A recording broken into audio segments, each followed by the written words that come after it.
وهي اسم السورة. اسم السورة غالبا ما يشير إلى مقصد السورة بطريقة ما، يشير إلى مقصد السورة بطريقة ما. أضرب لكم مثالا ثم نأخذ بعد ذلك تطبيقا عمليا لكم أنتم. إخواني، سورة النور من اسمها ماذا؟ النور، تشير إلى مقصد السورة. متى يقذف الله عز وجل النور في قلب العبد المسلم؟ قد ترى اثنين مسلمين، أحدهما جلدته سمراء ولكن وجهه كله نور، ترى فيه النور، وآخر ربما جلدته بيضاء ترى في وجهه الظلمة، ما ترى فيه النور. متى يقذف الله عز وجل النور في قلب العبد المسلم؟ إذا الله عز وجل يشير إلى مقصد السورة. النور يقذفه الله عز وجل في قلب العبد المسلم إذا تعفف عن الفواحش وعن الزنا، على رأسهم الزنا، فذكر الله عز وجل مثالا الزنا. وإذا كل السورة تتكلم عن الزنا من أولها إلى آخرها، كلها تتكلم عن الزنا وعن اجتناب الزنا. أولها الزانية والزاني فاجلدوا كل واحد منهما 100 جلدة. اخترم العفة، خرم هذه العفة ونقض هذه العفة بالزنا، فذكر الله عز وجل أعظم شيء الذي يخالف العفة وهو موضوع الزنا. ثم الله تبارك وتعالى ذكر بعد ذلك كل الذرائع المؤدية للزنا وقطعها الله عز وجل. ومن أعظم الذرائع المؤدية للزنا قذف المحصنين والمحصنات، المحصنين والمحصنات. الزنا اللساني، فلان زاني، فلان زانية، فلان كذا، فينتشر ألفاظ الزنا، تنتشر. فلان يتهم بالزنا ينتشر بين الناس بوسائل الإعلام كأنه نشر الزنا والعياذ بالله في المجتمع. ولذا بعد أن ذكر الله عز وجل عقوبة الزنا ماذا قال؟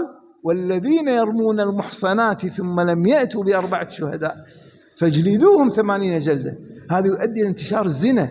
امرأة عفيفة بين الناس، كل وسائل الإعلام تتهمها بالزنا، الرجال يتهمونها بالزنا، المجالس يتهمونها بالزنا، تسقط بعد ذلك المرأة، كذلك الرجل. ولذلك الله عز وجل ماذا قال؟ ذكر بعد ذلك أبشع صور القذف. ما أبشع صور القذف على وجه الأرض؟ قذف أمهات المؤمنين، فذكر الله عز وجل الإفك. بعد موضوع عموم القذف ذكر اتهام أم المؤمنين، إن الذين جاءوا بالإفك عصبة منكم لا تحسبوه شرا لكم بل هو خير لكم. فبين الله عز وجل في قصة الإفك وفي القذف بأنه يشيع الفاحشة، إن الذين يحبون أن تشيع الفاحشة في الذين آمنوا لهم عذاب أليم في الدنيا والآخرة والله يعلم وأنتم لا تعلمون. فهذا يؤدي لانتشار الزنا، لا سيما أعظم القذف وهو الإفك. ثم الله عز وجل ذكر أمرا ثالثا وهو وسيلة للزنا، ما هو؟ دخول البيوت دون استئذان. يا أيها الذين آمنوا لا تدخلوا بيوتا غير بيوتكم حتى تستأنسوا وتسلموا على أهلها. ربما يدخل أحدهم بيت صاحبه، بيت أخيه وأخوه متزوج، يدخل بيت أخيه وزوجة أخيه، أو ربما بيت صديقه يدخل فإذا امرأة متكشفة لم تتوقع أن رجل سيدخل، دخل عليه فهي متكشفة، ثارت الشهوة عنده، ربما يقع عليها. وإذا قال الله عز وجل يا أيها الذين آمنوا لا تدخلوا بيوتا غير بيوتكم حتى تستأنسوا، ولم يقل الله عز وجل تستأذنوا، ما قال حتى تستأذنوا، حتى تستأنسوا. ما معنى حتى أي تشعر بالأنس بدخولك، يحبون دخولك. ربما تستأذن يقول السلام عليكم، ادخل حياك الله تفضل يا هلا ويا مرحبا، تشعر بأنه يؤنس بك. وربما أحدهم ادخل اجلس في أي مكان تريد أن تجلس فيه. هل تشعر بالأنس؟ ما تدخل، ترجع. وإذا قال الله عز وجل حتى تستأنسوا وتسلموا على أهلها. ماذا بعد هذا الأمر الثالث المؤدي للزنا؟ النظر. قل للمؤمنين يغضوا من أبصارهم، والعين بريد الزنا، ويحفظوا فروجهم. فالعين هي البريد. إذن هذه الوسيلة الرابعة الله عز وجل، وهل النقطة الرابعة وهي وسيلة الزنا النظر، نظر الرجال إلى النساء. والوسيلة الخامسة نظر النساء إلى الرجال. وقل للمؤمنات يغضضن من أبصارهن ويحفظن فروجهن. نظر الشهوة الله عز وجل منعه وحرمه، كما قال النبي صلى الله عليه وسلم العين تزني وزناها النظر، أي نظر الشهوة. فهذا يؤدي إلى الزنا. وما يغضضن من أبصارهن ويحفظن فروجهن. النقطة السادسة تبرج النساء، أن تظهر المرأة شعرها وتظهر جسدها وتظهر قدميها للرجال وأياديها للرجال. فقال الله عز وجل ولا يبدين زينتهن إلا ما ظهر منها. الوسيلة السابعة أو وسيلة تؤدي إلى الزنا في ذاك الوقت في عهد الصحابة وكذلك في بعض الدول، المرأة تلبس الخلاخل من الذهب على رجليها، تلبس الذهب على رجليها الخلاخل.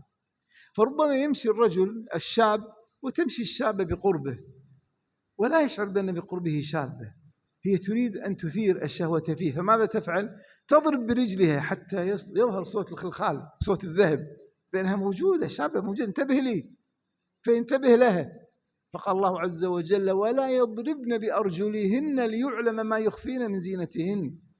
الآن ربما في بعض الدول ما يستعملون الخلخال، يستعملون الكعب. تعرفون ما هو الكعب؟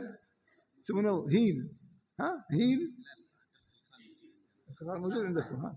نعم، الخلخال أنتم موجود عندكم بكثرة. كذلك الكعب الذي يسمى هيل، الكعب العالي، تمشي وما يشعر الشاب بقربه امرأة وخلفه امرأة. فماذا تفعل؟ تضرب بكعبها، انتبه أنا شابة بقربك، حتى يلتفت إليها. قال الله عز وجل ولا يضربن بأرجلهن. فإذن هذه الطريقة السابعة الله عز وجل حرمها إذا كانت تقصد بهذا الضرب إثارة الفتنة. وإذا الله عز وجل قال بعدها زوجوا الشباب وأنكحوا الأيام منكم والصالحين من عبادكم وإمائكم. زوجوا الشباب حتى لا يقعوا في الفتنة، وذاك إلا يقعوا في الزنا. والذي لا يجد الزواج ماذا يفعل؟ وليستعفف الذين لا يجدون. ماذا قال النبي صلى الله عليه وسلم؟ قال يا معشر الشباب من استطاع منكم الباءة فليتزوج، ومن لم يستطع فعليه بالصوم، يتعفف بالصوم فإنه له وجاء. إذن يتعفف. قال الله عز وجل وليستعفف الذين لا يجدون نكاحا. إذا فعل كل هذه الأمور واجتنب كل وسائل الزنا، حينئذ يقذف الله عز وجل النور في قلب هذا العبد. بعدها قال الله نور السماوات والأرض مثل نوره في قلب العبد المؤمن كمشكاة. تعرف ما هي المشكاة؟ المشكاة حفرة في الحائط يوضع فيها المصباح، يسموها الكوة.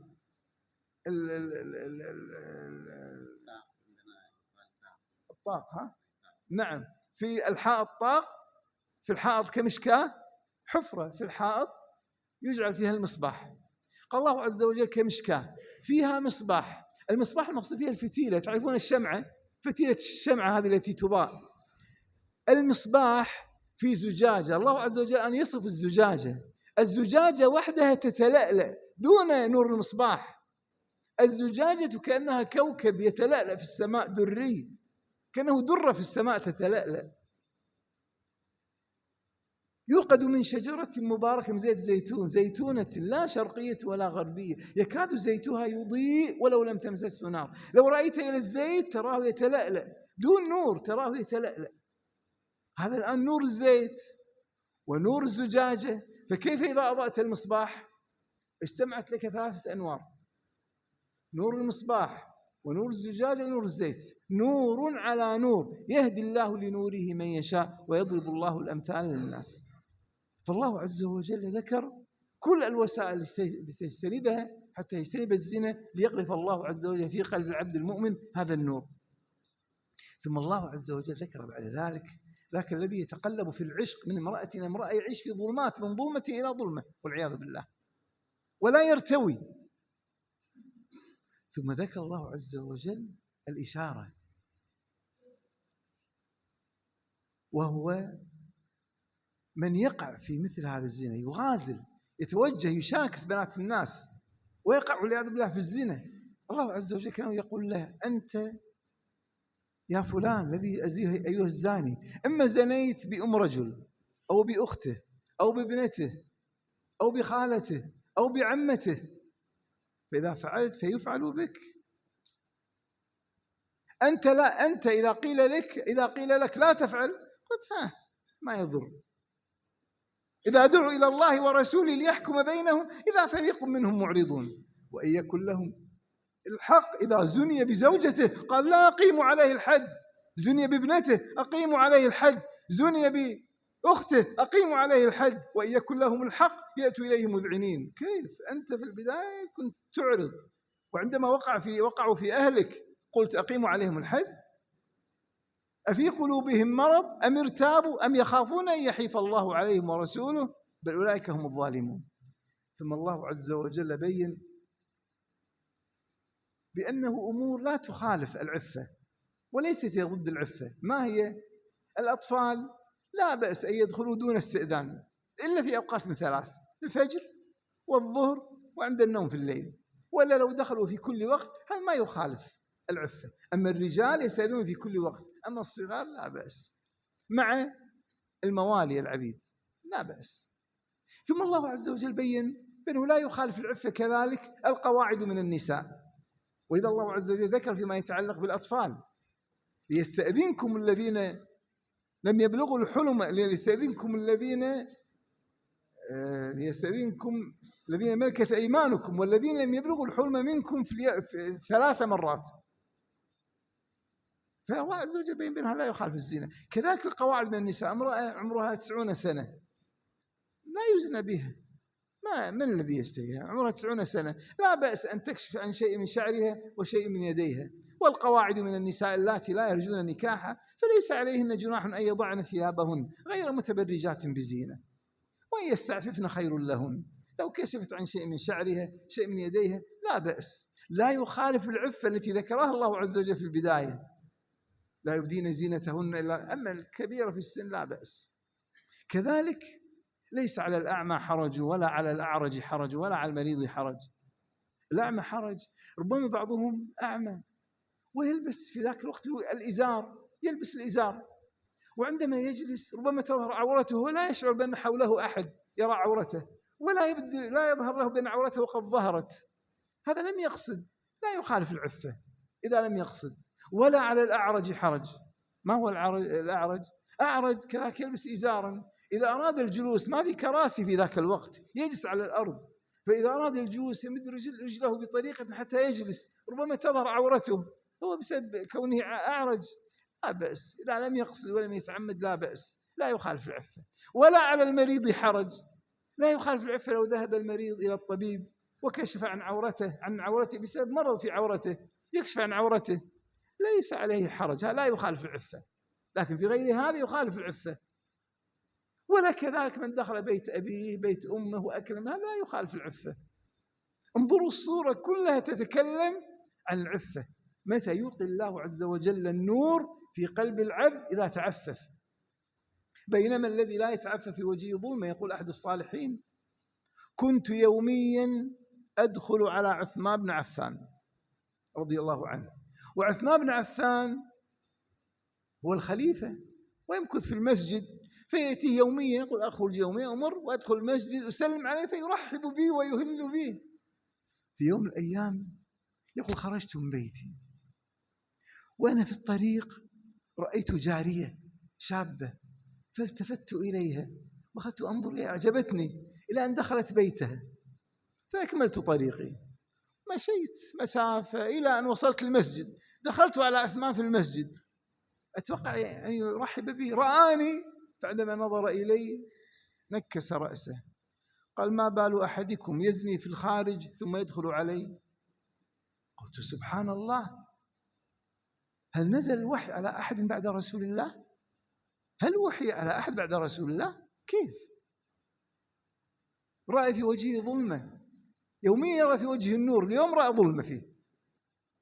فلذلك قالوا هذه الكلمات. وإذا قال النبي صلى الله عليه وسلم عين تزني وزناها النظر، فرأى في وجهه ظلمة. أخواني، كان في شاب من التجار ومن عائلات من أشراف العائلات عندنا في الكويت، وكان يأتي إلى الدرس. عندنا درس كل أحد، كان يأتينا في الدرس بالشهر مرة، في الشهر مرتين يأتي الدرس. وكانت كلما عنده سؤال يتصل بي، ما حكم كذا، ما حكم كذا، وخاصة في الأمور المالية، هل يجوز أم لا. وكان حريصا أشد الحرص.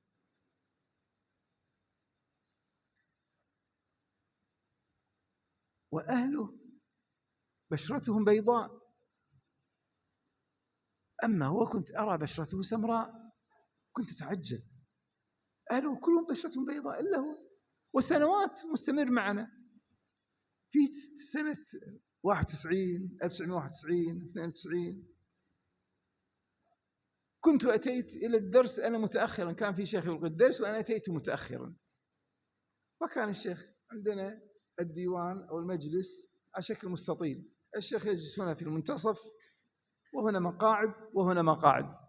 أنا أتيت دخلت من الباب، جلست على هذا المقعد هنا مقابل المجموعة التي هنا. رأيت هذا الشاب أمامي بشرته بيضاء، قلت سبحان الله، سنوات وأنا بشرته سمراء، اليوم بشرته بيضاء. أنا انشغلت عن الدرس، لا أعلم ماذا يقول محاضر.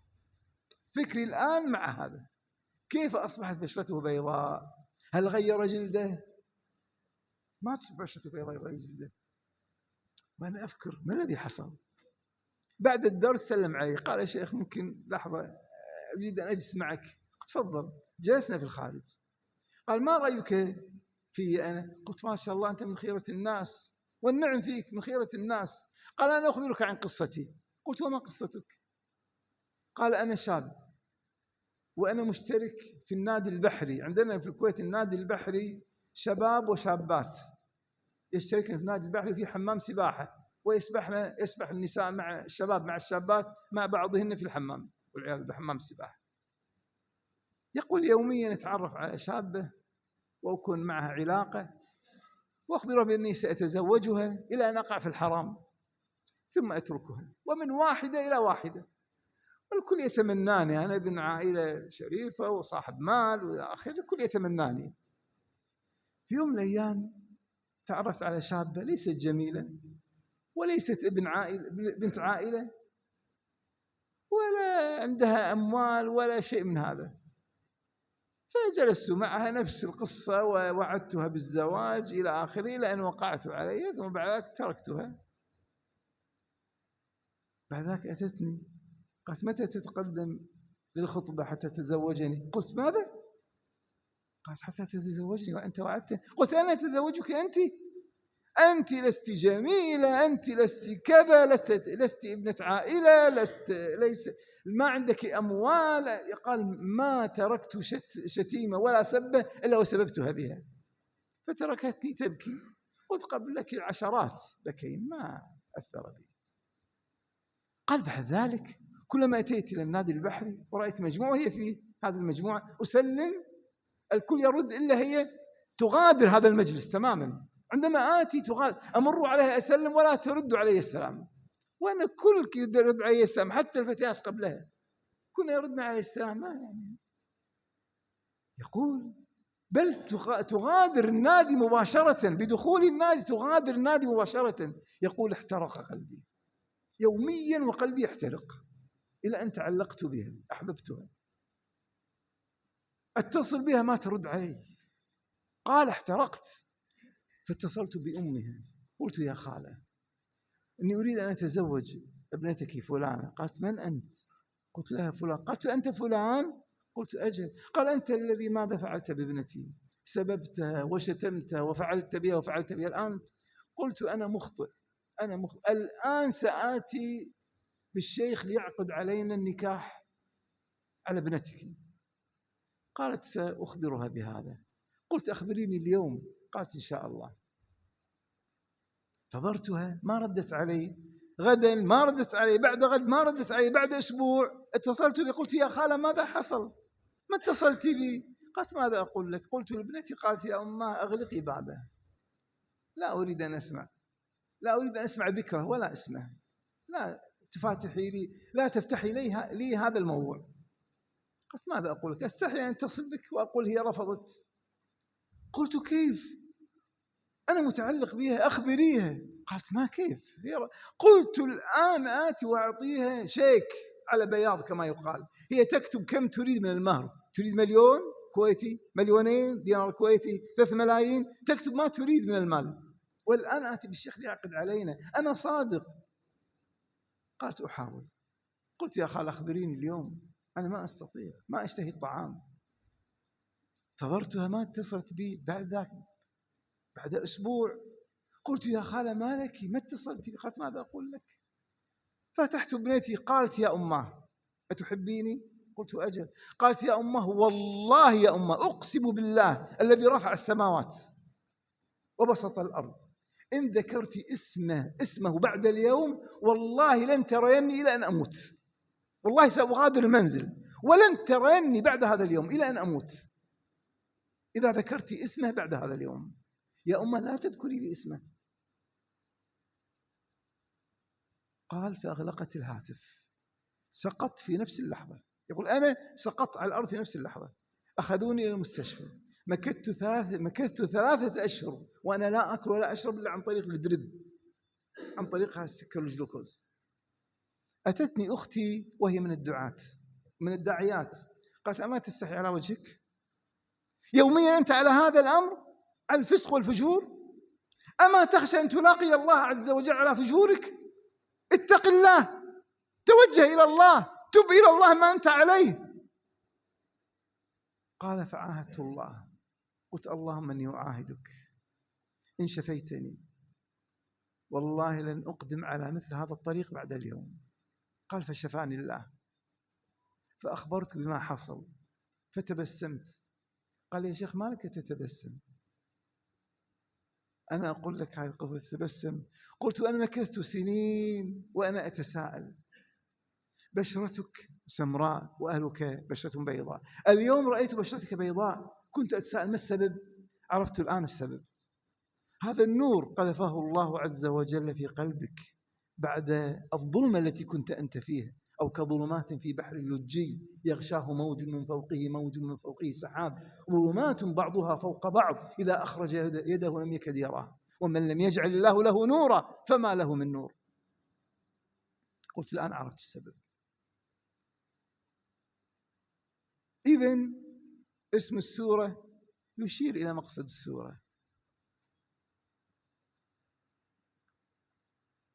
الآن سأسألكم، سورة الحجر ما مقصدها؟ لا أريد أريد من اسمها. هل الاسم يدل على هذا؟ كيف؟ نعم الحجر، هذا الحجر. أنت عندما تقرؤون في الفقه، أما درستم الفقه، الحجر على السفيه، كتاب الحجر على السفيه، على الصغير، على المجنون. ما هو الحجر؟ أن تحبسه وتحبس تصرفاته. لما؟ لتحفظ أمواله وتحفظ تصرفاته. فالحجر يدل على الحفظ. ولذا إخوان من هذه المميزات ما تميزت به سورة الحجر أن الله عز وجل سمى قوم ثمود بأصحاب الحجر، ما سماهم بقوم ثمود. هم ثمود في هذه السورة، ما سماهم بقوم ثمود. لما؟ والثمود ثمد قلة الماء. الثمد في اللغة العربية قلة الماء. بعد أن أهلك الله عز وجل قوم عاد تناسل المؤمنون في اليمن، ثم بعد ذلك أصاب اليمن ما أصابه من المجاعة ومن قلة الماء، هاجرت القبائل العادية، قبائل عاد هاجرت. منهم من هاجر في الشمال في بابل وهم أجداد إبراهيم عليه السلام فنزلوا في بابل، ومنهم من نزل في شمال الجزيرة الآن يسمى ديار ثمود. عندما هاجروا ووصلوا إلى المكان وجدوا ثمد من الماء، أي ماء قليل يخرج، فأخذوا يحجرونه. يحفظون حتى لا يسح في الأرض ليشربوا من هذا الماء، ولذلك الماء قليل عند قوم ثمود الماء، فحجروا الماء وسموا بالحجر، أي حبسوا الماء لحفظه ليشربوه. ولذا قوم ثمود عندهم ماء قليل. أما تذكرون القصة التي قال الله عز وجل فيها في الناقة لها شرب ولكم شرب يوم معلوم. الماء قليل، إذا شربت الناقة من البئر يبس البئر ما فيه شيء هذا اليوم، ومن الغد هم يشربون. ولذلك لقلة الماء ويسمون بأصحاب الحجر. فالحجر الحفظ. إذن اسم السورة يدل على مقصدها. إذن أخذنا أخواني 5 طرق. الطريق الأول ما هو؟ أول 10 وآخر 10. الطريقة الثانية كلمات مكررة. الثالثة ما تميز به السورة. الرابعة الأخير من السورة. الخامسة السادسة والأخيرة. موضوع أحيانا تقرأ السورة فعلا تشعر بأن الله عز وجل يلقي في قلبك معناه واضح. مثال، أضرب لكم مثالا. سورة الإخلاص: قل هو الله أحد الله الصمد لم يلد ولم يولد ولم يكن له كفوا أحد. هل موضوعها الاستعاذة بالله؟ هل موضوعها الملوك ماذا يفعل الله عز وجل بهم إذا كفروا؟ هل هذا موضوعها؟ الكفار كيف يعاقبهم الله؟ هل موضوعها اليتامى كيف تتعامل مع اليتامى؟ هل موضوعها الاتباع متابعة النبي صلى الله عليه وسلم؟ ما موضوعها. تمام تقرأها. قل هو الله أحد عن ماذا؟ وحدانية الله. الله الصمد كل يلجأ، لم يكن له كفوا أحد، لا يماثله أحد، لم يلد ولم يولد، لا يماثله أحد. وحدانية الله عز وجل. موضوعها واضح أخواني. مثال آخر، قبل أن نأخذ مثال آخر أنتم أذكر لكم سورة يوسف. أخواني سورة يوسف الكل يحب قراءتها، أليس كذلك؟ المؤمنون يحبون قراءة القرآن، والعشاق يحبون قراءتها، والفساق يحبون قراءتها. لما؟ تتكلم عن ماذا؟ استحييتم. تتكلم عن الحب، عن العلاقة، عن ما حصل بين امرأة العزيز وبين يوسف عليه السلام إلى آخره. تتكلم عن الحب أخواني. هذا مقصد سورة يوسف. مقصد سورة يوسف أخواني الحب. إذا أحب محبا محبوبا كيف يتصرف مع هذا المحبوب، وكيف يتعامل مع هذا المحبوب، كيف يتعامل مع المحبوب. ولذا الله عز وجل ذكر عدة أصناف، كل منهم عندما أحب يوسف كيف تصرف معه. الأب عندما أحب يوسف كيف تصرف معه. القافلة عندما أحبت يوسف كيف تصرفت معه. العزيز عندما أحب يوسف كيف تصرف معه. امرأة العزيز عندما أحبت يوسف كيف تصرفت معه. النسوة عندما أحببنا يوسف كيف تصرفنا معه. السجناء عندما أحبوا يوسف كيف تصرفوا معه. الملك عندما أحب يوسف كيف تصرفوا معه. يوسف عندما أحب الله كيف تصرف. الأب عندما أحب يوسف ماذا قال له؟ قال يا بني لا تقصص رؤياك على إخوتك، خبيئة بينك وبين الله، حافظ عليها، لتكن عندك خبيئة بينك وبين الله. لا تخبر الناس بأنك قمت الليل 2 أو تصدقت لفلان. افعل خبيئة يوميا ولو أسبوعيا، خبيئة بينك وبين الله لا تخبر بها أحد، سر بينك وبين الله. عندما قال له نريد أن نذهب بيوسف قال إني يحزنني أن تذهبوا به، أخاف أن يأكله الذئب، أخاف أن أفارقه، لا أحب أن أفارق المحبوب. ليكن عندك خوف أن تفارق الله، تفارق محبة الله عندما تعرض عن الله. إذا فارقت تلك الأيام الجميلة التي كنت تعيشها مع الله تبكي ذاك البكاء الذي بكاه يعقوب عندما فقد ابنه، حتى بيضت عيناه من الحزن عندما فقد ابنه، فقد حبيبه، عندما تفقد تلك الأيام التي كنت تعيشها مع الله، نفحات الحب التي كنت تعيشها مع الله، تقول ذهبت عني تلك الأيام، تبكي إن هذه الأيام قد فقدتها. هذا الأب، القافلة عندما لقيت هذا الغلام الجميل الذي أوتي هو وأمه نصف الحسن، شطر الحسن كما قال النبي صلى الله عليه وسلم في البشر في يوسف، شطر حسن البشر في يوسف. عندما القافلة وجدت يوسف قالوا يا بشرى، ثم باعوه بكم؟ أسألكم، باعوه بكم؟ وشروه بثمن بخس. ما معنى ثمن؟ باعوه بثمن بخس، ما معنى ثمن بخس؟ ثمن قليل، أليس كذلك؟ كيف غلام جميل نصف الحسن فيه معقولة يباع بثمن قليل؟ من اشتراه؟ معقول إخواني؟ هل يعقل أنه غلام جميل يأخذ القلب بجماله وثمنه رخيص، ما يشتريه عموم الناس وهو معروض في سوق النخاسة كما يقول، معروض في سوق البيع؟ معقول عموم الناس ما يستطيع أن يشتروه؟ لم يستطع أحد أن يشتريه إلا عزيز مصر. لما؟ ممكن أن تجمعوا بين المتناقضين؟ بيع بثمن رخيص وما استطاع يشتريه إلا عزيز مصر، كيف؟ ولذا قال بعض العلماء انتبهوا للإشارة الإلهية، وشروه بثمن بخس، انتبهوا للإشارة الإلهية. قالوا بيع يوسف عليه السلام بوزنه ذهبا ووزنه فضة، ما استطاع يشتري إلا عزيز مصر، هو أغناهم. وإلا لو بيع بدراهم، 5 دراهم، 10 دراهم، الكل يشتريه، لكن ما استطاع يشتري إلا عزيز مصر. قال كيف الله عز وجل يقول بثمن بخس؟ ما رأيكم؟ كيف يقول بثمن بخس ولم يستطيع أن يشتري إلا عزيز مصر؟ مهما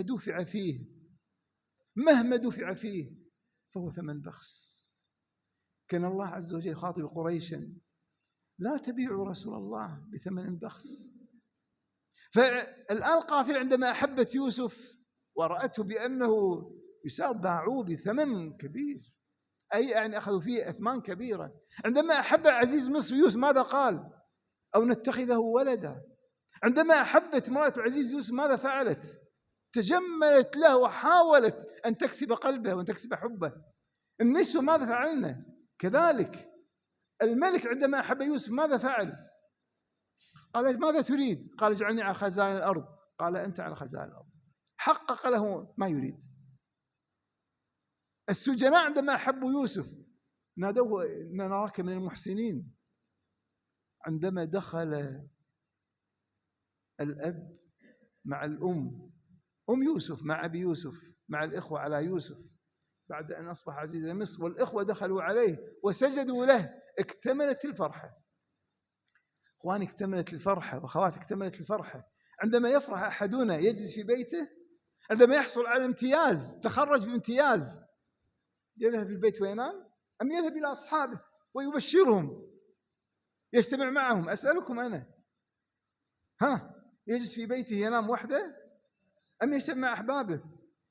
عندما يتزوج يخبر أحبابه أم يقول تزوجت أنا أذهب البيت وأنام؟ يذهب ويجمعهم على الاحتفال وأني قد تزوجت، فيفرح سعادته في اجتماعه مع المحبوبين. عندما اجتمع الأب والأم مع الإخوة بعد 30 سنة من الفراق، إذن قمة السعادة. ماذا قال يوسف هذه اللحظات؟ قال أخرجني من السجن، ما قال قدر علي أن أسجن. انظروا كيف يخاطب الله بكمال الأدب. قال الله عز وجل أخرجني من السجن وجاء بكم من البدو من بعد أن نزغ الشيطان بيني وبين، ما قال الله عز وجل كتب علي ما بيني وبين إخوتي من الفراق، قال نزغ الشيطان بيني وبين إخوتي إن ربي لطيف لما يشاء. ثم ماذا؟ الآن هو أمه وأبوه وإخوته، كمال الفرحة، كمال السعادة. وشعر كمال سعادته أن يختلي مع الله، فارقهم في هذه اللحظة وذهب إلى محرابه. لحظة السعادة مع أهله، فارقهم وذهب إلى محرابه. قال: رب قد آتيتني من الملك وعلمتني من تأويل الأحاديث، فاطر السماوات والأرض، أنت ولي في الدنيا والآخرة، توفني مسلما. ربي توفني الآن. ربي أنا اشتقت إليك. ربي اشتقت إليك. كمال السعادة مع أهله. قال: كمال السعادة مع الله. ربي اشتقت إليك، توفني مسلما والحقني بالصالحين. ربي اشتقت إليك. الصورة كلها تتكلم عن الحب. المحب إذا أحب محبوبه ماذا يفعل؟ فعلينا أن نفعل أفضل مما فعل المخلوقون مع من أحبوه وهو يوسف عليه السلام. هكذا تعامل مع الله في حبك لله. إذن هذه الطريقة السادسة، أنه عندما تقرأ تشعر بأن الموضوع عن الموضوع الفلاني واضح. سورة الفلق مثال، سورة الفلق: قل أعوذ برب الفلق من شر ما خلق ومن شر غاسق إذا وقب ومن شر النفاثات في العقد ومن شر حاسد إذا حسد. ما موضوعها؟ الاستعاذة بالله عز وجل من الشرور، أليس كذلك؟ موضوعها واضح في هذا. إذن هذه الطريقة السادسة، هي 6 طرق إخواني. الطريقة الأولى: اقرأ أول 10 آيات وآخر 10 آيات، أليس كذلك؟ الطريقة الثانية: كلمات المكررة. الطريقة الثالثة: الميزة الرابعة: آخر آيات من سورة رلخص ما بعده. الخامسة: السادسة. إخواني، ممكن كل هذه الأسباب تجتمع في سورة واحدة، ممكن أن تجتمع بعض الأسباب لتوصل إلى مقصد السورة. مع ذلك ربما تبذل أنت وتحاول بكل الأسباب ال6 وما تتوصل إلى مقصد السورة، إلا إذا مرغت وجهك في التراب بين يدي عظمة الله، ومرغت وجهك وتسجد لله في آخر الليل في لحظة الخلوة، تقول: ربي أعني، ربي أكرمني. أخواني، توصل لمقاصد السور أو توصل المقصد كرامة الله عز وجل يكرمك بها. لا تظن بقوتك ولا برجاحة عقلك تتوصل إلى هذا ولا أن تكرم به، إلا إذا مرغت وجهك بين يدي عظمة الله، قلت: ربي أنا الضعيف، أنا المنكسر، أنا المحتاج، أنا صاحب الذنوب، أنا صاحب المعاصي. ربي أكرمني، ربي تفضل